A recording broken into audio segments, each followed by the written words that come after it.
About 170,000 women are diagnosed with breast cancer each year, which is why regular screening is so important. In addition, there are new developments in screening strategies for women at risk for breast cancer, which we'll discuss on this week's Health Talk. We're coming up next.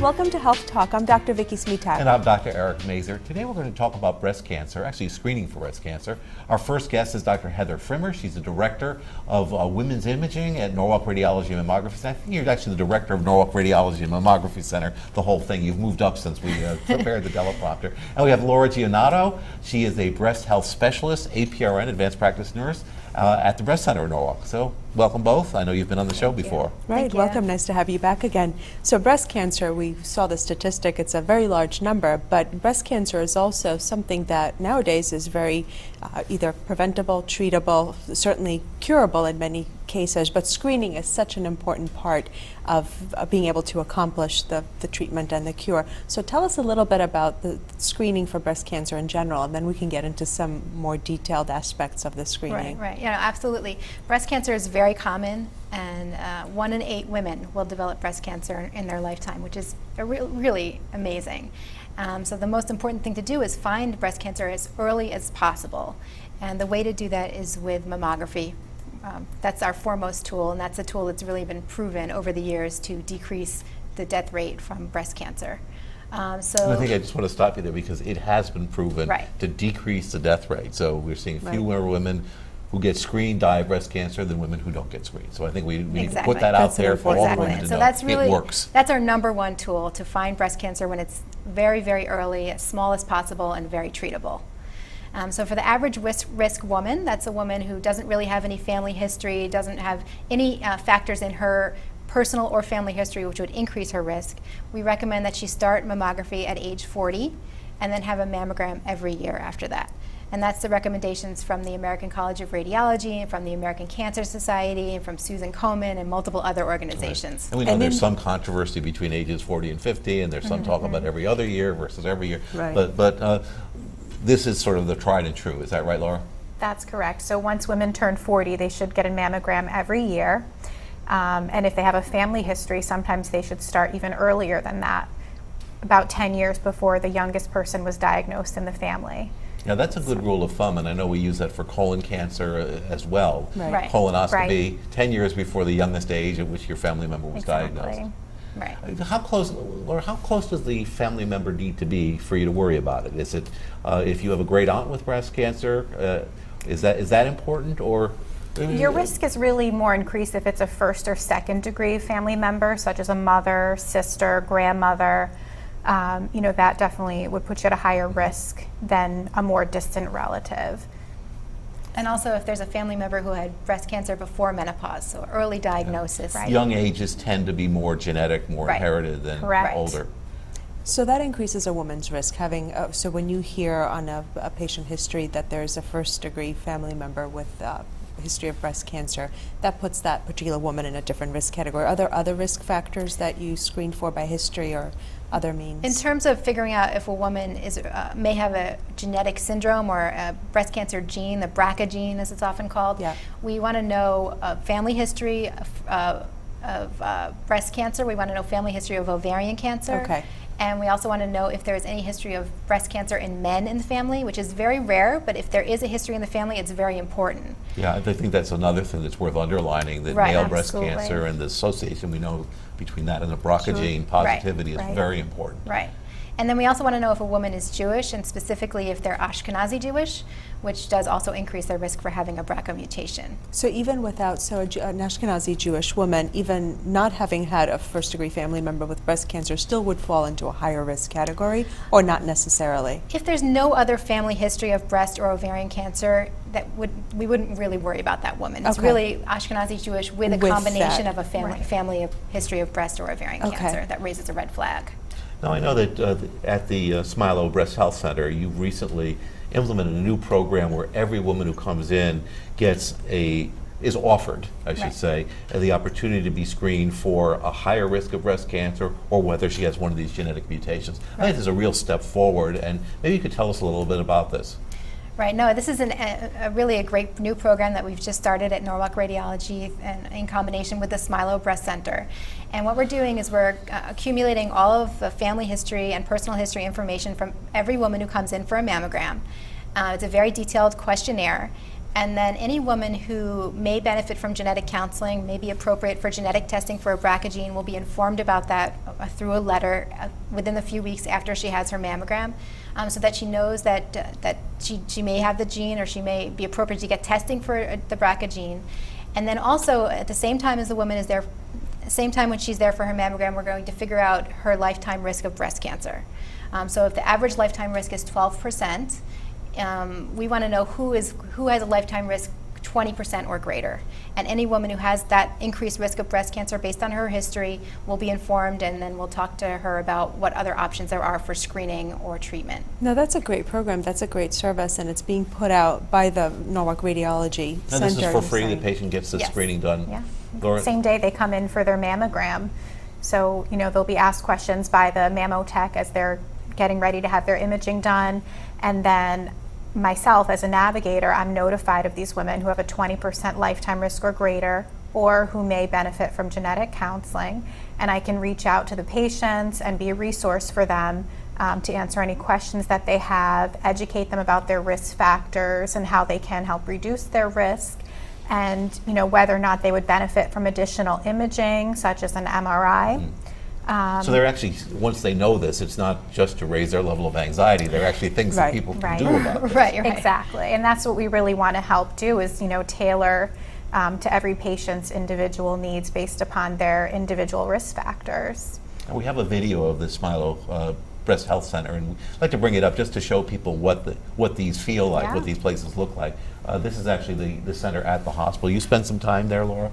I do. I actually spend time at both locations, and I think it's great that we have resources both at the hospital and right at the radiology center where they're getting their imaging.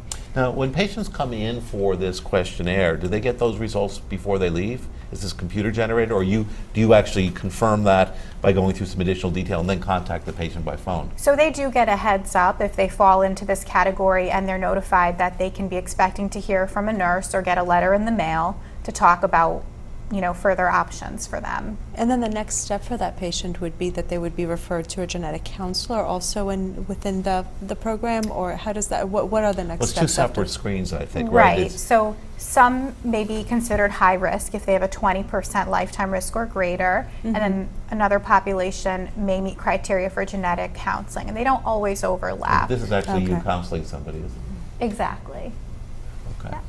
So, So what do you do if you have somebody with a higher risk, a 20% or greater risk? I know that we've been through this with the Gale model. I've heard that's a term that people have heard out there, and Right, some of our right. viewers may be familiar with. So what do you tell the patient if they present that higher risk? Well, one thing that we can offer to those women is an additional screening test which has an increased sensitivity or detects more breast cancers than mammography. So we can offer those women breast MRI, which is recommended by the American Cancer Society for that population of women who have greater Would their than 20%. insurances cover that if they are defined as high risk in general? If the woman has a greater than 20% lifetime risk, almost all insurance companies will cover a screening breast MRI every year. Every year. And they really don't fight on that one. It's important that the woman discuss with her healthcare provider whether or not she wants to do the MRI, because it is very sensitive, which means it picks up almost 100% of breast cancers, but it does pick up a lot of Picks other up a lot of benign stuff things. too, other A a stuff. lot of other benign things, and it can lead to extra biopsies. So the woman just needs to know what she's getting into and whether or not she wants to do that. But it really is an excellent test, an additional screening tool for women who Now, don't have Laura, the increased do you work risk. with women to help them make this decision about whether to get? absolutely. So when I notify them that they are at high risk, we talk about the risks and benefits of them having a breast MRI in addition to their mammogram every year, just as an extra screening tool. And how do most women respond to that? I mean, is there a certain trepidation about having an MRI every year, or what does this mean for me? Sort of reaction. Do you get that a lot? We do. I think the majority of women, if there's an extra test that's being offered, most women are interested as long as Okay. it is covered by their insurance and there's no radiation with an MRI. So I think that reassures patients a lot. There's always a few patients that perhaps are not interested, and so that's why we really tailor to every individual based upon, what their interests are and, how much Right. testing they want to do. But I think the majority, are happy to know that there's other tests out there, and if they know they're at a higher risk, they want to do everything they can Absolutely, to that makes the most sense. help. Exactly. Now, the referral to genetic counseling and possibly genetic testing for the BRCA gene, that's a little bit different, isn't it? It's a different pathway that people can go down. Right. And I'm not saying that it's one or the other. It's just we'll identify a certain group of patients at risk for this BRCA gene. And tell us a little bit about what happens to them. So patients who might meet criteria for genetic counseling are notified either by a letter or a phone call. And usually it's myself that will speak to the patient. If they're interested in counseling, I'll talk to them a little bit more about their family history and their personal risk factors, and explain to them what to expect at the visit with a genetic counselor. And then if they're interested in counseling, I'll give them an appointment with the counselor. And if they feel they should have the testing done, it can be done the same day as their appointment with the So they genetic really counselor. can't just say, well, I want the test, I'm going to skip the counseling piece.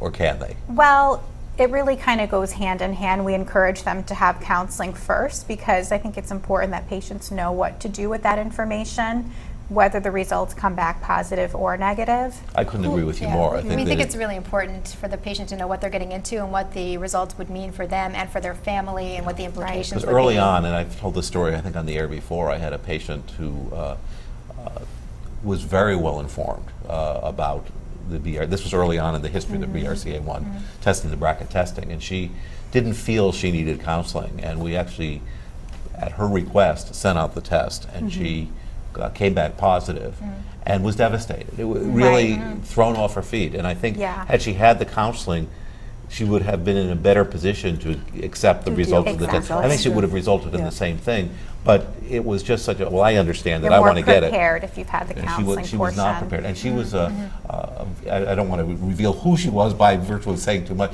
but she was an extraordinarily well-informed consumer who really understood Right. medicine. So we have only a couple seconds left. How's this changed things for you in terms of thinking about patients who are coming in for screening?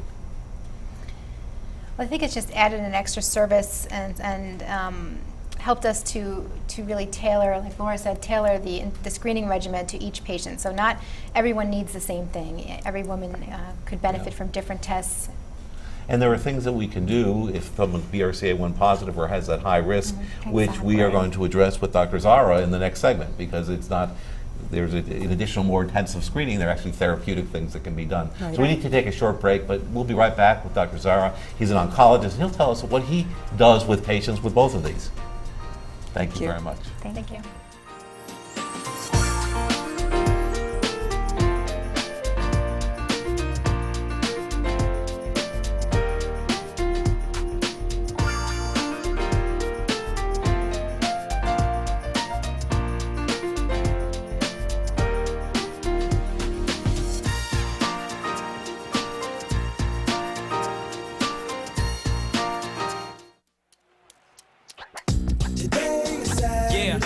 Salad on Saturday, fruit on Friday, throw a ball Thursday.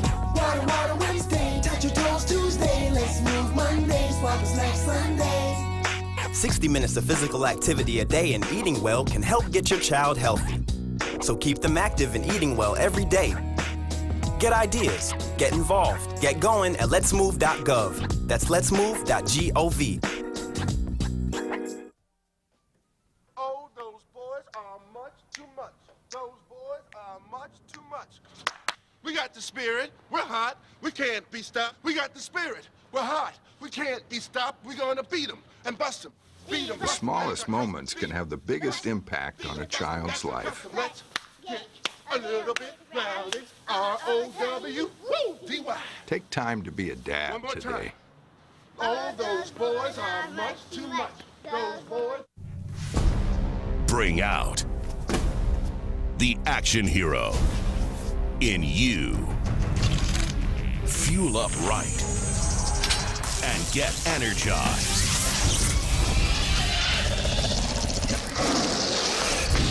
Beat part of the greatest action movie ever. The first movie that puts you in the action. Show us how you train and eat like an action hero. Join in at actionheroalliance.com. The first 30 seconds are all I remember. My doctor told me I had cancer. When the shock was over, I met with a cancer specialist at Norwalk Hospital. We weighed all my options: surgery, radiation therapy, chemotherapy, even the latest clinical trials. Their Whittingham Cancer Centre offered me personalised care, hope and leading cancer physicians. And I know great care. Besides being a cancer survivor, I'm also an ICU nurse, and I chose Norwalk Hospital.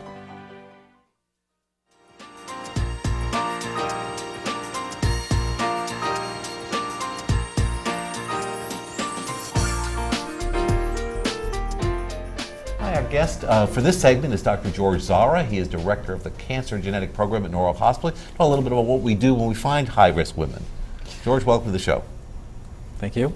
So we talked in the earlier segment about high-risk women and certain indicators, whether they're found by family history or by genetic testing. So maybe we can talk a little bit about the genetic testing that's available, or how it's done, and Sure. what the results mean when we get them back and what we do with them. Be happy to. So really, one thing to emphasize on, we're talking about healthy people. So we're not, so as soon as people hear about me being a medical oncologist, they would associate with I'm treating cancers, which we do. But one thing that people may not know is that we're dealing with healthy people. We're trying to prevent a cancer. And that's really one of the unique situations when you're talking about patients and developing breast cancer. It's unique because, as much as you talk about screening for a cancer, in this situation you talk about possibility of avoiding a diagnosis of cancer, and that's Right. really the message I This want is to get incredibly across. exciting. Since when I practice Absolutely. oncology, we now know that there are ways to prevent breast cancer and even colon cancer Right. too. So And, tell us a little and, and obviously we start off by risk assessment, so that's what Dr. Frimmer and Laura was talking about before. But so when we talk about risk assessment, we talk about two major groups. One is assessing the risk of carrying a genetic mutation, and the second group is just assessing their risk of having during their lifetime a breast cancer, a diagnosis of cancer, based on their personal history and based on their family history. Right. And they're two separate groups, and we tailor them differently, and we talk about different interventions. But generally speaking, when it comes down to genetic testing, so there are red flags, we call them. So we ask the patients about their family history, their personal history, if they have a diagnosis of cancer at a young age, typically less than 50, or particular aggressive cancers called triple negative cancers that would put them at a higher risk of having a mutation, or having a male with breast cancer, or having other associated cancers that we So we're know not that- just talking about breast cancer, we're not talking only about a that. variety of So different there cancers. are some people who would have ovarian cancer in the family, pancreatic cancer, and Okay. other cancers as well that would, give us a hint that there may be a genetic mutation So that they a would woman have who has a inherited. brother who has male breast cancer, she would be at a very high That's risk. wouldn't somebody she? who we want to counsel and possibly get tested. But you raise a very important point. Who would we test? And ideally, you want to identify the brother who had the cancer and test the brother. And if, as much as we've seen a lot of these where you swear, oh my God, this is a male breast cancer, how unique is that, how rare is that, he must have a mutation, you may very well not have it. And if he doesn't have it, then why there's no sense in put her testing through the anyone else. anxiety That's a very and, good and point, That just is a getting good them there. point. George, just before we leave, I just want to ask you a technical question because we talk about testing, genetic testing on a patient. I mean, I know the answer to this, but you don't need to go in and take bone marrow. It's actually a very simple test. So maybe you could just say a couple words about what Right, it and very simply, we used to get a blood sample and send it off to a particular company that does this.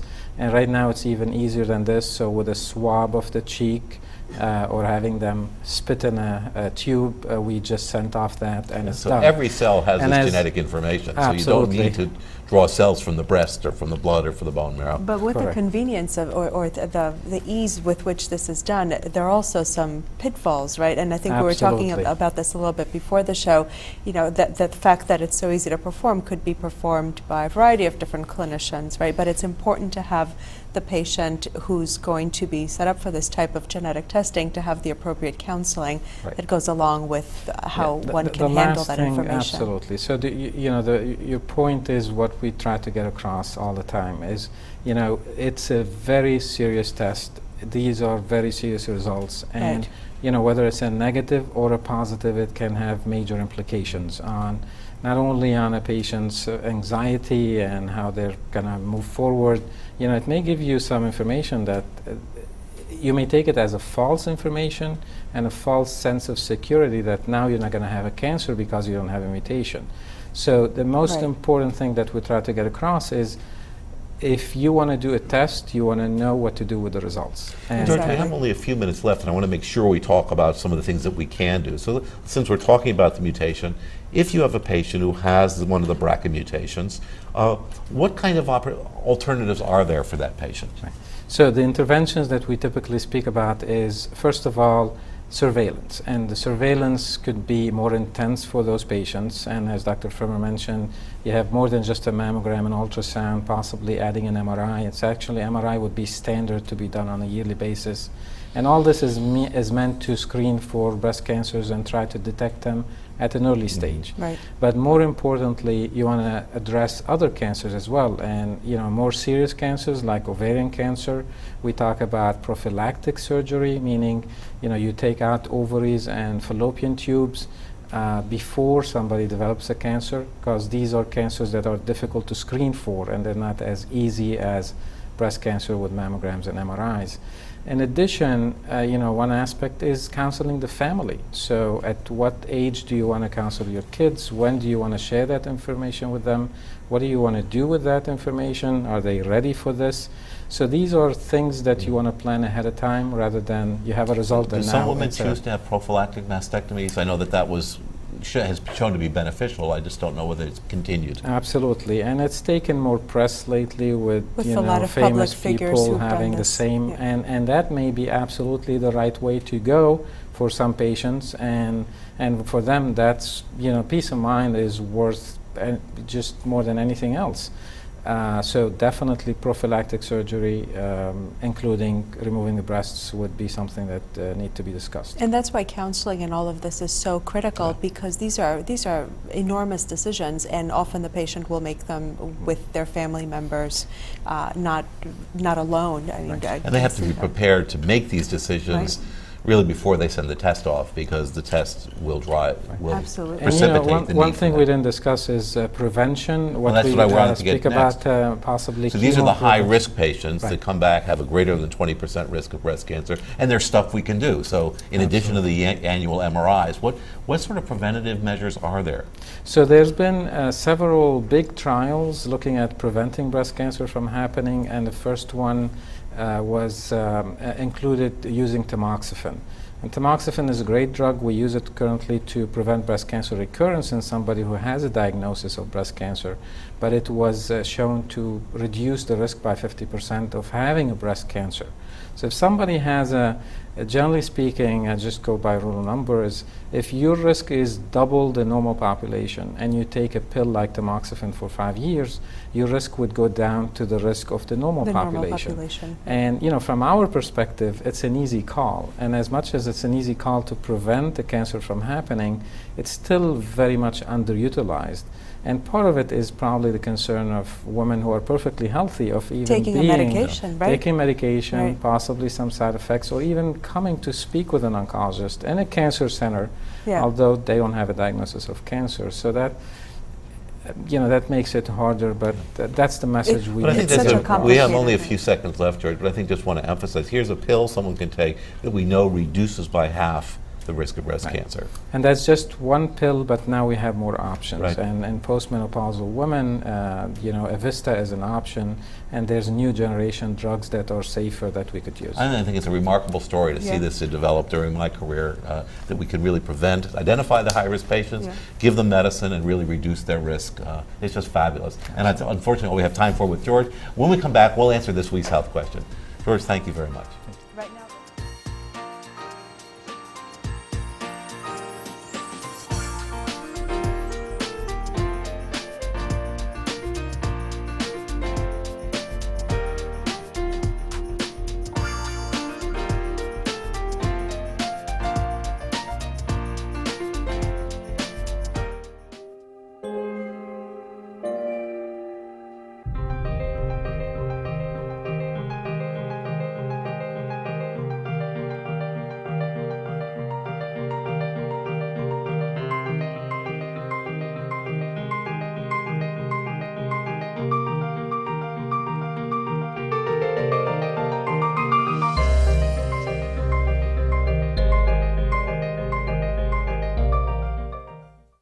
first 30 seconds are all I remember. My doctor told me I had cancer. When the shock was over, I met with a cancer specialist at Norwalk Hospital. We weighed all my options: surgery, radiation therapy, chemotherapy, even the latest clinical trials. Their Whittingham Cancer Centre offered me personalised care, hope and leading cancer physicians. And I know great care. Besides being a cancer survivor, I'm also an ICU nurse, and I chose Norwalk Hospital. Nice. No.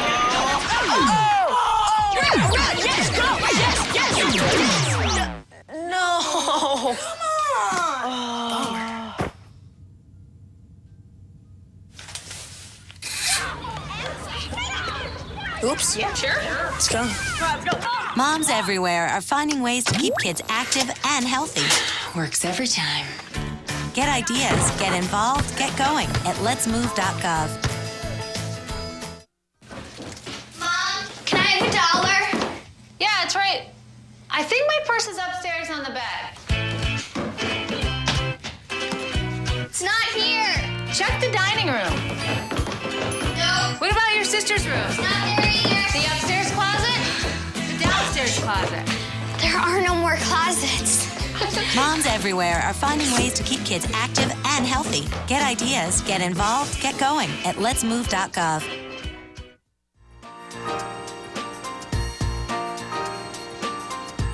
Here is this week's health question. What is 3D mammography? And we have just the right expert here to help us answer it, Heather Thank you Frimmer. for saving us. We've got the expert here. It's a good question. 3D mammography is a new technology. It's also known as tomosynthesis, and I like to call it a fancy new mammogram. So it's a mammogram, but better. And what it does is the experience for the patient is the same. So the breast is in compression, and the X-ray tube, or the camera, for lack of a better word, actually rotates around the patient's breast while the breast is squeezed. And then it allows the computer to make thin slices or very thin pictures through the breast. And then we're able to actually scroll through the breast back and forth, just like we do with a CAT scan or an MRI, and get a much more detailed picture of what's going on. This is like a CAT scan then of the breast, except Very the similar. breast is... Yeah, very similar technology. And it allows us to do two things. It decreases the number of callbacks, or women who need to come back for additional imaging on a different day, because we can more easily tell that something that we see is just normal breast tissue and not a cancer. And then it also allows us to pick up more breast cancers. It increases the cancer detection rate of mammography. So we decrease the number of women who need to come back for additional pictures, and we also pick up more cancers. So it's a win-win, and it's really been an amazing technology. We have it now at Norwalk Radiology. So who's a good candidate for this, Heather? Is it available for anyone who wants it? Are there certain women who should get it? Right, it's available for anyone who wants it. But the studies so far have shown that it benefits most women who have dense breast tissue. So women who have more than 50% of their breast composed of tissue and not fat. And this is usually a younger woman then? It tends to be younger women, but not always. We also recommend it for women who have an increased risk of breast cancer, family history, personal history, history of atypical biopsies, and that sort of thing. And that's unfortunately all we have time for. An important new technique. So much has happened in breast cancer in the past 10, 20 years. It's amazing. Yes, so if you have a question you'd like to ask on Health Talk, please contact Vicki and me at healthtalk@norwalkhealth.org. Today, Eric and I would like to thank our guests, Dr. Heather Frimmer, Dr. George Zara, and Laura Giannato. See you next week on Health Talk. Bye-bye. And if you have a risk of breast cancer, get screened, which means if you're a woman, get screened.